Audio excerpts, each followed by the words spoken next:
Hi everyone, welcome back to my channel. If you're new, subscribe down below.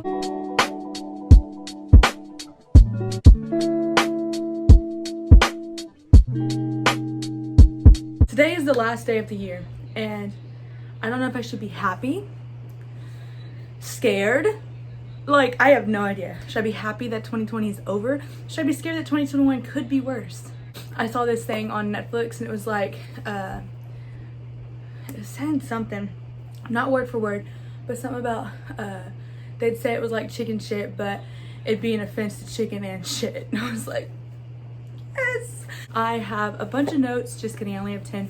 I have 10 notes on my little Kindle. Oh, I have some notes that I have written up on here and I'm just gonna share them with you. I have 10 notes that I kind of gathered for myself. I was out looking and I was like, this year actually sucked. I'm mentally unstable now. I don't know, I'm fine. Anyways, but I do have 10 very helpful things. Hopefully you stick around and enjoy. A lot of them are the same. Make goals, make that. I'm not gonna tell you to make goals. If you wanna make goals, make goals. That's all up to you. But I do have 10 things that I think would help your mind recover from 2020, and would help you go into 2021. So I feel like that's what a lot of these are, more like refreshing, starting blank, starting new. So the very first thing I have is go through your phone. Get rid of the photos, contacts, notes. What else did I put? I put something else. Apps. Anything that you look at and you just don't feel happy or it doesn't bring you joy, you don't need it in your life. Or especially photos of like you and your ex or you and fake friends. Oh my gosh, there's a bug.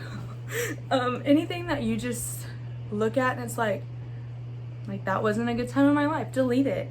And if you don't want to delete it forever, update it to your computer, not something that you look at every single day. It does, even if you don't think, it does mess with your head. There was a song that came on that someone actually dedicated to me, whatever, and I got really in my head yesterday and I don't miss that person. It's just like it brought back those memories and it just wasn't good for me. So don't listen to songs like that. Delete photos, contacts, anything. I go through my followings on Instagram a lot and people are like, you just don't want to follow a lot of people. It's not that. I just don't want to follow people that don't bring me joy, happiness, like someone I'm not happy to see on my page, you know? Next thing is clean. And I don't even know, dude. I am not always clean. I'm really clean in my apartment. I come here, it's a mess. So much clutter, so much crap everywhere. And I'm like, I need it. You don't need it. There's just so much clutter in my life. And I feel like sometimes when I come here, I feel cluttered. And I feel like I'm claustrophobic. So I feel like it's like trapping me in, even though it's not. So make sure you clean, go through your closets, go through your drawers, just have a very, very big deep cleaning session and hopefully it helps. It helps me a lot, honestly. Just vacuuming helps a lot. This next one is make routines or stick to routines. It's kind of nonchalant. Like, just make a routine, you're fine, it's good, you'll have the best morning ever. That's not true.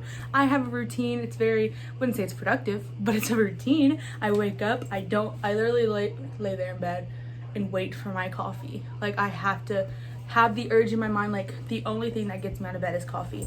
So I have to like get enough energy. I'm like, I need the coffee. I need it now. So I finally get up and get coffee. My next routine is going to play Fortnite. That's my second thing I do instead of getting everything I need done. So we're gonna make a routine for myself as well. Making a routine is so productive without having to be productive. Getting up, making coffee, making breakfast, brushing your teeth will make your bed too. Like those 5 things, that's productive. You got your ass out of bed and you're doing something with your life instead of me going to get coffee, sitting back in bed with my coffee, playing Fortnite. I mean, it's productive because I'm leveling up and I'm doing great, but that doesn't mean that it's productive. That makes my soul feel good. So do something to make your soul feel good. I feel so inspirational. Same thing with the nights as well. Honestly, make something that warms your heart. That seems so like cheesy, but something that makes you happy. So also at night, make sure you like put a little 5-minute cleaning session so you wake up in the morning feeling a little spazzy. What? Do you like jazz? The next one is reading more. I kind of talked about reading. If you don't like reading, read articles, magazines, the Washington Post. It came with this thing, and I've actually been reading it in the morning. I also like to read. Obviously, I have a Kindle, but if you don't like to read, like I said, other options. It just helps your brain keep running around. It makes you smarter over time, and honestly, it's an escape for me. If you feel like you need an escape, literally open up a nonfiction book or fan fiction or any type of thing. Like, literally, I feel like if I'm reading about someone, I am her. Like, that is me. If you like reading, if you haven't tried reading, just try to read a chapter. Read like 20 to 30 minutes a day before bed. It's literally so good for the soul, and it makes me feel happier. Find new hobbies, dude. I am so excited about this. I have a list of things I've learned. I have been trying to find new hobbies. I recently figured out I have anxiety. Or like it recently happened. I don't know how that even is worded. I'm not sure. New. I don't really know how to explain it, but I have anxiety. But one thing I found very helpful is finding new hobbies. I love painting now. Am I good at it? No. Do you want to see a painting I did? Watch. Okay, but you can't make fun of me, okay? It's literally so bad. This is what I did. Am I good? No, but it was so relieving, and I've been wanting to do more, and I have the supplies. I didn't know I had them here, but I do. I don't know where I was positioned. Sorry. But also, I've been into pottery lately. I'm so excited to learn about pottery. I want to do some clay work with like some rings. I want to make myself a ring so bad. It's like $20 on Amazon, and I think I'm gonna do it. The polymer clay that is used to like make rings and earrings. Dude, I'm about to do it. Like, I'm so excited. But yeah, find hobbies. What else does it say? Oh, Pinterest is my life. I am on Pinterest 24/7. I just played a clip of me being on Pinterest, showing you my clay and things I want to do. Like, that is something that I'm loving. Making jewelry is so fun. I did not make this. This is from Shein. I don't know why I pointed to it, but I normally have like bracelets on my wrist that I make. So simple, but so relaxing at the same time. The next thing for me is journaling. Like I said, all this is for your soul and how your soul can have a better year, because we are mentally unstable, a lot of people out here. I was on TikTok and I see the comments. Everyone's like, are we the same people? It's crazy. But the fact that so many people are struggling mentally in 2020 is so hard, because we're all like lost and we don't know what to do, and we feel alone, and we're not alone. So one thing that really helped me is journaling. I hate it. I hate journaling so bad. No matter if it's good, bad, anything in my life, I cry when I journal. Literally, I am a crier when I journal. Also, when I pray, I don't know what's wrong with me. Maybe something's wrong, some wires or something. I'm not sure, but journaling helps so much. I feel like when I journal, it really just is like a weight is lifted off of me, and it feels like I'm not alone. Even though I'm not, it just sometimes feels that way, and I feel like a lot of us can relate to that. So just journal. It's really good for you. Ooh, the next one. Dedicate one day to yourself a week. You may think, really, every single week? Yes, a week. A pamper night. A something. Anything that makes you happy, do it on that one day. It's so important that you set aside time for yourself. And it doesn't have to be a whole day. Maybe this night, like after I come home from work or school, this night is gonna be my night, and run with it. Why does my hair look like that? Look like a little boy. Like one day, I was really self-caring myself. Saying I'm kind of talking to myself, but if you're like me, it'll help you. Be patient with your goals. I had so many goals growing up. Go D1, do this, do that, and it was mainly around softball. And I feel like when you're rushing your goals and you're just trying to reach that goal, and you make another one and make another one, you start to lose the purpose and the love and the passion that you have for that, no matter what it is, even if it's not sports. I realized over the years, I hate to say it, but my passion, my dog just barked, he agrees. He looked at me like, no, I don't, leave me alone. But I've realized over the years, I've started to lose my passion for softball. Do I love my coaches? Do I love my friends? Do I love everyone who supported me? Yes, I do. And I love playing softball. It's just, it's not the same. I feel like I do it. It's a job and I'm having fun with the girls I'm surrounded with, but the sport itself is draining. And I feel like it has a lot to do with me rushing my goals and I didn't go D1. Do I want to? Heck no, I don't want to go D1.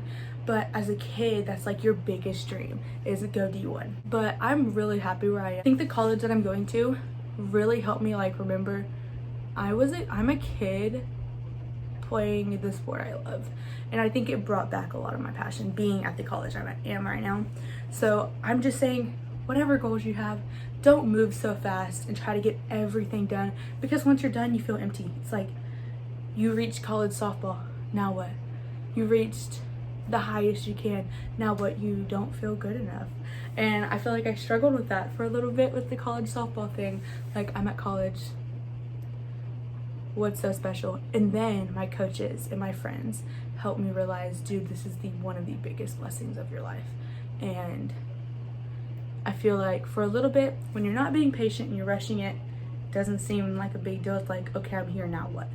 Now what? Now what? It's always now what, instead of if I would have enjoyed the process more. Even when you find your goals, not saying go make goals, like I said, I'm not gonna tell you to make your goals, but if you have goals, be patient with them. Don't rush through it. Enjoy the moments you have. I feel like that got really sentimental real fast, and you know a lot more about me than I'm into, but it's all about getting to know each other here. The next thing I recommend is track. This could go along with journaling. Just track your moods. Sometimes your moods can go with a lot of the things you're doing. So I've noticed that caffeine, me drinking 5, 3, 4, 5, 7, 6 cups of coffee a day, not good for me. I feel like that's really what triggered my anxiety. I heard it can give really bad anxiety. So tracking your moods can really help with how you're feeling. So if you're feeling happy, you can look back and see what you did on that day. So if you're ever having a bad day, you can go back and look at what made you happy. I just feel like tracking your moods is really good for the soul. I keep saying that, but I'm being honest. This is what the whole story is about. I might change the title. I'm definitely changing the title. But yeah, I feel like tracking your moods could really help on your bad days, and I feel like that's what everybody needs, is a little help on their bad days. Next, kind of self-explanatory, goes with the productivity, helps me in my mental state. I keep saying mental state, but I don't think that's the right word. But to-do list. I found this app called Done. Yeah. It connects to my Apple Watch, it connects to my phone. I could probably get it on this thing. I don't really know. I haven't looked into it about that. It's just a to-do app, and I feel like if you like doing it on paper, which I do like to do, and I like to hang it up in my room, also you can do that as well. Find something that works best for you. So I like the app because it's on my watch mostly, but I'm sure doing it on paper is just fine. So just make a lot of to-do lists, and that's actually the end of this video. Hopefully you guys enjoyed that video. If you did, give it a thumbs up. Comment down below one of your hobbies. I want to learn new hobbies, have more fun, just be more creative. Mine is definitely painting and pottery right now. Not that I've started on pottery, but I'm going to. And you're going to come with me on that. So hopefully you stick around, and I will see you next time. Bye. Mwah.